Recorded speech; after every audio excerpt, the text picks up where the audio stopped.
Here is a book I have that is very interesting, to say the least. The Book of Weird. And it's fallen apart, but there's a thing in here about fairy godmothers,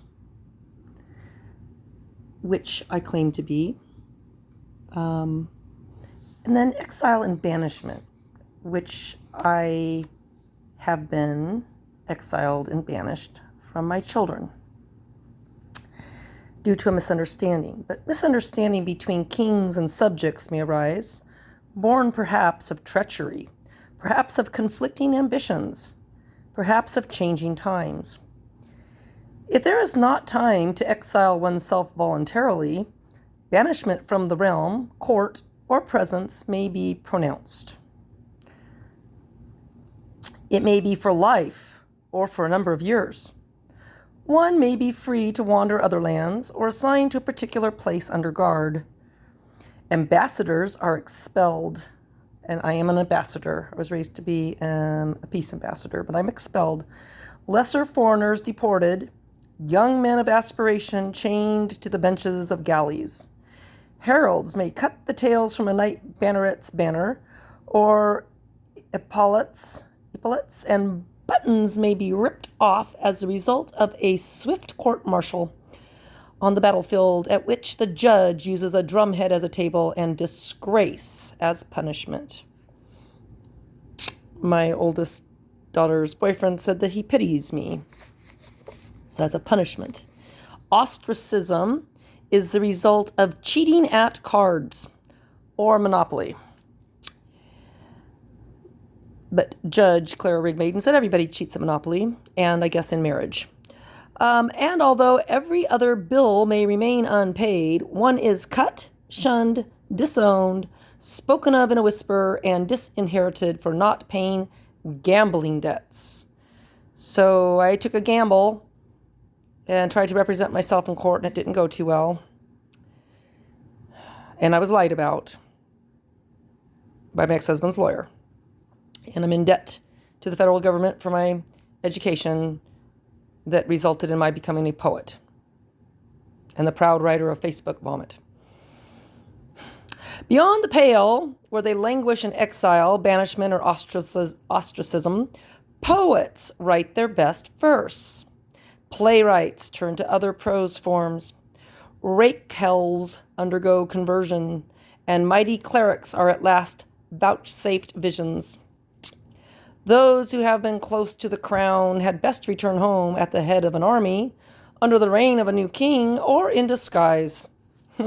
They must not be surprised to find shuttered windows, sullen townspeople, thin ale and watered wine, unrest, high taxes. Spindle-legged children, their bellies swollen with hunger, will be seen standing on one foot in run-down doorways, watching fat sheep being driven up the hill to the castle. Maids-in-waiting who have incurred the displeasure of the queen find themselves married off to middle-aged gentlemen with estates in the depths of a distant countryside. That's kind of what I feel like I'm at. Ladies-in-waiting are more difficult to dispose of and may have to be given the rearing of a royal infant. Or a distant post may be assigned their husbands. So I feel like I've been through that kind of treatment. This one's interesting. Exorcism. My daughter thinks I'm riddled with demons. Demons who reveal through lack of either skill or wisdom their presence in the body of a mortal may expect to be troubled and plagued by exorcism. The family of the possessed will first notice a person so occupied, suffering grave apprehensions. Look at that picture.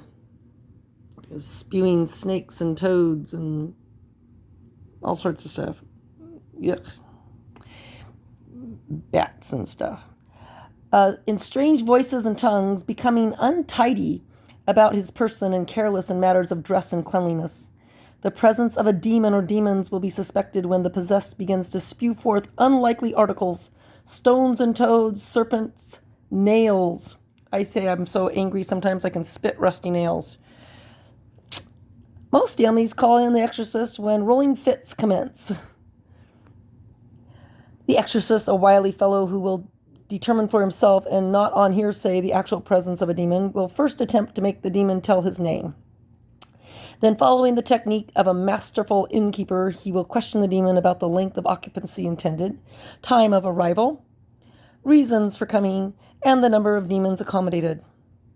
The exorcist will have provided for himself robes, a book, symbols, gongs, bells, gems, herbs, spices, crosses, wines, tapers, and whatever else he finds in the coffers of the odd witnesses contained or can afford. Some such tools will be beaten, some sounded or struck, some sprinkled or strewn, some burnt, some displayed. Incense for the fumigation of incubi and succubi is very efficacious. And it is pleasant to use in the presence of any demon, for they all stink frightfully, particularly when being driven out in an overheated state. Oh my goodness. So, a priest, towards the end of this, a priest will then be called in, preferably in the company of an acolyte or two, and perhaps a lawyer or doctor. The priest will know what to do. Oh, Father Confessors. Yeah. So this was an interesting book that I found. Giants, trolls, ogres, guises and disguises. I like to do... Oh, there's the Herald. I like to do costumes, especially as someone in theater. Guises and disguises, those are always fun. I have fun doing that with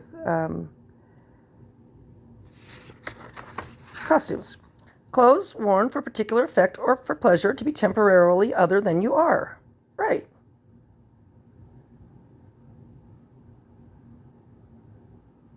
Right. Anyways, you wear certain clothes to court, and you don't wear a chicken outfit to court. You can wear a chicken outfit in public, especially when you're dancing in public.